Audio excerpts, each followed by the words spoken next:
This episode is inspired by Joanna Gaines' book, Homebody, A Guide to Creating Spaces You Never Want to Leave. I'll do a short reading from Chapter 3 about living rooms and tell you how my thoughts and practices are similar to Joanna's. There are some images from her book that I'm sharing with you, so you may want to watch this episode over on YouTube, or you can listen in the podcast format on Podbean. All right, let's get started. Welcome to the Home with Intention podcast. I'm Jody Pear, your host.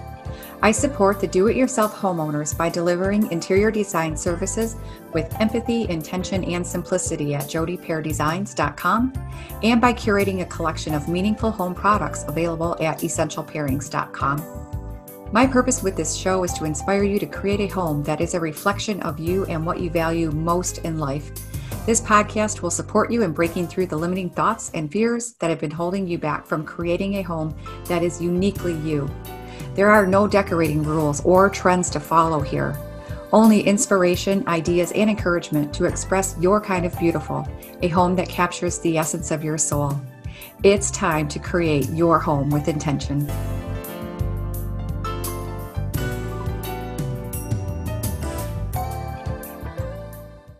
Hi, everybody. I'm Jody Pear. And in this episode, I'm going to do a little reading from this book. You may have heard of her, Joanna Gaines, her book, Homebody.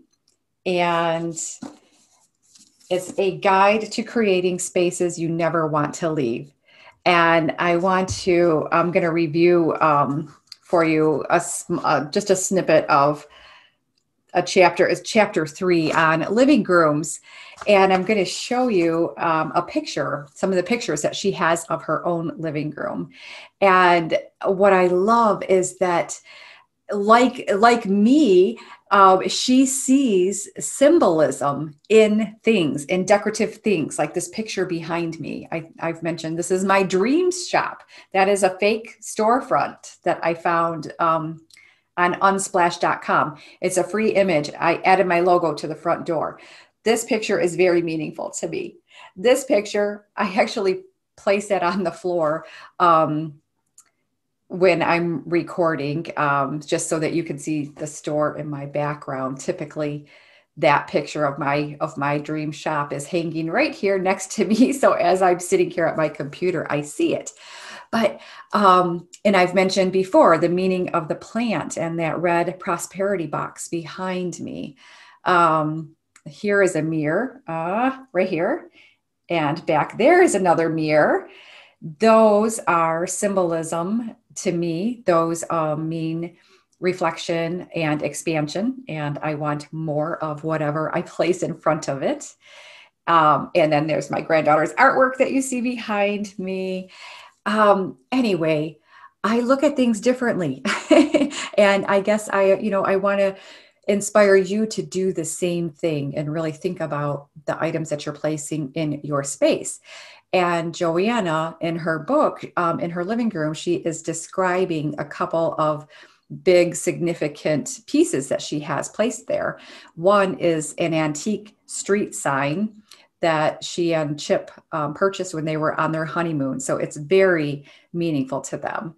And then the second item that she talks about is this very large clock hanging on the wall, and it has no hands on it. And seeing that and no hands is a trigger to her to remember that time is precious, and and that she values time. And I'll read you exactly what she says about it. But she decorates with symbolism also. And she only wants things in her space that are very meaningful to her and to her family. So that's what today is about. And I'm going to dive in here and read from her book. And I'm going to also show you some pictures. And I hope you enjoy it. I hope it inspires you to do something differently in your space. A reading from Homebody, A Guide to Creating Spaces You Never Want to Leave by Joanna Gaines. Chapter 3, Living Rooms. Before we moved into the farmhouse, I used to treat my living room the same way I imagine a museum curator might handle an exhibition of treasured artifacts. I filled it with only the most beautiful pieces I could find, ones I was sure would look impressive to any guest who might stop by. I longed for it to look perfect around the clock, so I spent many hours a day tidying up couch pillows and immediately picking up any messes my children made, sometimes while they were still making them. And then one day I looked around our living room that I had so carefully assembled and realized it didn't look anything like our family. Not one of us was represented in this space that was supposed to be central to us living together. On top of that, I had spent so much of my time cleaning up any trace of my kids that this room had become a place they didn't even feel comfortable in. It was then that I realized I had let the pursuit of perfection inform how I designed this space instead of the people who were actually supposed to be enjoying life in it. That was a pivotal moment for me as a designer. Because of this experience, the living room has become one of my favorite parts of the home to design for clients. I've made the mistake of reaching for a misguided ideal and am now happy to help others avoid going down that same path themselves. It's an honor to be a part of creating something that really speaks to a family or an individual in a way that helps them live life more intentionally with the people they care about. Perfection never leads you there. I'm conscious of making sure that they can actually see themselves living within the design of this space. Of all the rooms that fill a house, perhaps this is the one that should feel most like home to nearly everyone. It should be a soft spot in which to land after a long day. It should carry you through the ebb and flow of life's seasons, molding itself to support your needs. At the farm, it's where we can take a deep breath, relax, and settle in to catch up on one another's days. It's also where Chip takes some of his best Sunday afternoon naps. These are the moments that epitomize what home means to me, and they so often happen in the living room. In many of our homes, this room will end up being multifunctional. On a daily basis, it might serve as a resting place, but it's also where we entertain guests. This means it should be as welcoming to our family when they want to kick back and relax as it is to visiting friends. When it comes to furnishing a living room, it's natural to want to reach for the prettiest sofa and tables you can find. But when you're investing in a core living space, something beautiful alone is not sufficient. It's equally important that the pieces you choose are also comfortable. So when I'm looking for furniture, I first think about what my family will actually want to sit on and where my guests can land when they inevitably start to wander toward a comfy seat to continue a good conversation. I love trying to reach this balance of creating a living room that is equally beautiful and livable. Technically, our own living room isn't even a room at all, but more of an extra wide hallway that connects our entryway to our kitchen. Even though it's not your traditional square with at least 3 walls, when we moved in, it was the only option we had, so I worked with it. I started with the basics, knowing we'd need at least a sofa, a coffee table, and a chair. I placed these pieces in a way that would give the room some shape, and my family just settled in over time, even if it wasn't exactly yet the way I wanted it to look. We learned how to make the best of what we had, and from there I slowly started to layer in the details. If I added a lamp or an end table, it was because I had noticed a need for one arise. It was never just to fill up the space. I had a sincere love for fireplaces, but it just wasn't in the cards for this room. So instead, I sought to create an unconventional focal point that was both beautiful and meaningful. Again, I didn't rush this just to fill the empty spot on the wall. It wasn't until sometime later that I came upon the large antique clock that was missing the hour and minute hands. It now hangs on the wall above our sofa, and to me it symbolizes grace in our day-to-day life, and that time at home is never wasted. I love how it helps to tell our story as you move from the entryway to the heart of our home. I have grown really contented with our living room, as small and quirky as it might be, and I think it works perfectly for our family. Because of its unique footprint, it really forced me to take my time furnishing it. Every detail was hard won and ended up getting layered in organically over time. Maybe that's why I love it so much. It was through the process of creating this space that I really owned never being apologetic about furnishing a home slowly. In fact, it's become a bit of a design philosophy for me. I cannot encourage you enough to gradually add to your home one beloved piece at a time. If you are wanting to give your living room a simple refresh, please don't take this to mean that you should toss out everything you currently own. This is more about scaling back to the things you can't live without in order to create some space for your real, beautiful life to unfold. If you have a piece of furniture that you like, but it somehow falls a little flat, consider updating it with a fresh coat of paint or unique hardware. Sometimes just a simple tweak to your existing pieces can make all the difference. Other times it might mean giving your eyes a chance to see the space as a clean slate by removing the items that cause clutter. I love adding character to a house whenever I can, but this is a different thing entirely than what I'm talking about here. Filling a room with the things you think you should because you've seen someone else do it that way, or because you just want it to feel finished, will never yield a home you truly love. You can make a room feel both beautiful and complete without filling every corner and surface with a bunch of random stuff. Now, if your living room happens to be filled to the brim with pieces you absolutely love, keep enjoying them and don't let me get in your way. The point here is, our homes should be a source of happiness to the people who live there, so surround yourself with things that you love and let go of the rest. I am thankful that a room exists for the purpose of giving us a spot to rest and to gather with the people we love, even if what we have is not our ideal shape or dream setup. Instead, what we can create is a place where the stories and memories of our lives are sewn into its very fabric, and that should only get better with time. I've always been drawn to a classic combination of black and white, so I wanted to make this the primary color palette throughout our home. The black accents of the textured rug, modern leather chair, and wall decor offer contrast to the white shiplap walls. Anything that I've chosen to hang on our walls is significant to our family. The antique street sign is from New York City, where Chip and I honeymooned. An antique safe acts as an accent table for design books and a plant. I wanted to place something purposeful and beautiful in this spot since it's a natural focal point when you walk into this main living area. We found this piano when we were doing a walkthrough in a potential remodel, and I loved it instantly. When we got it home and cleaned it up, we realized it had been painted this beautiful shade of green, which happens to be one of my favorite colors, and exactly the color addition this black and white space needed.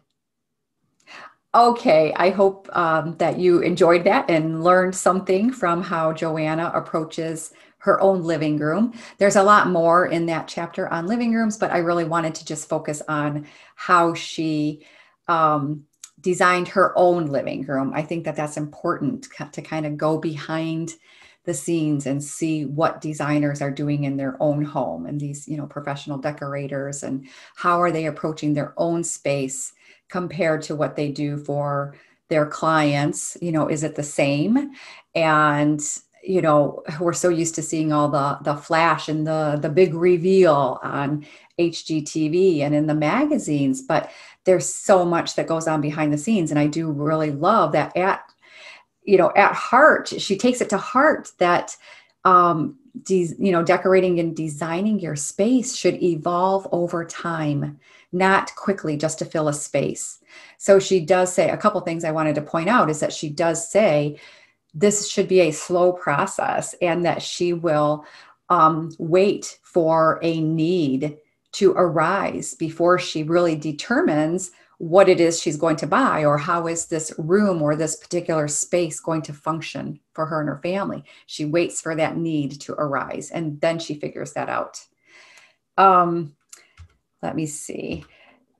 Of course, and then she said about impulse purchases, to kind of stay away from that. And that is a lesson that I have been learning myself, and I'm much, much better at this now than I was years ago.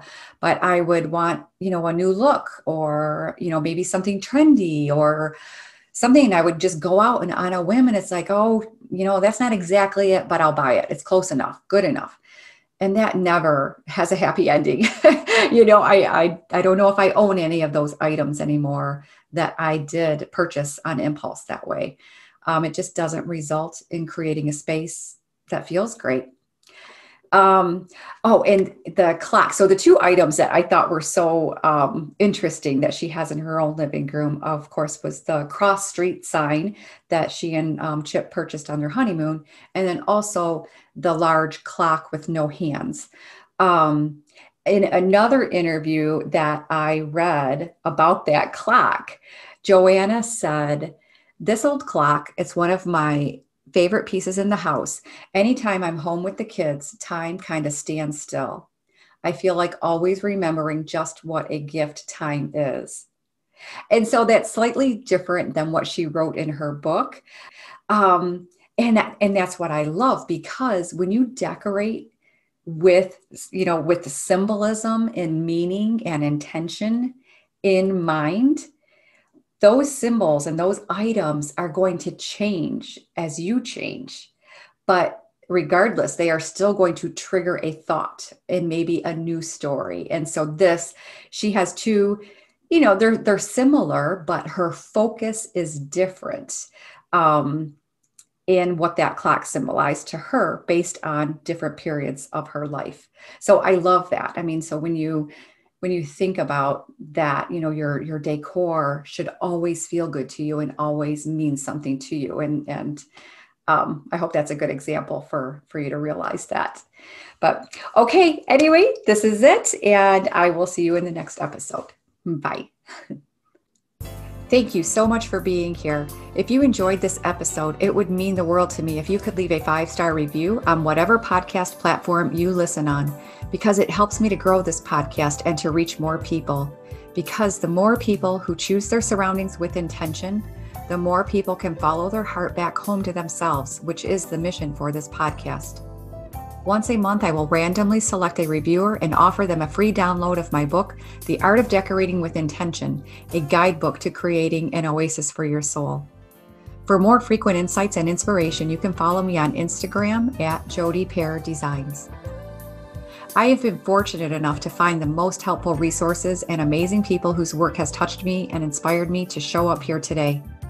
TheHouseCoachingInstitute.com. Cathy Heller's inspiring podcast, Don't Keep Your Day Job. Alison Barker's work and her new podcast, Your Soulful Brand.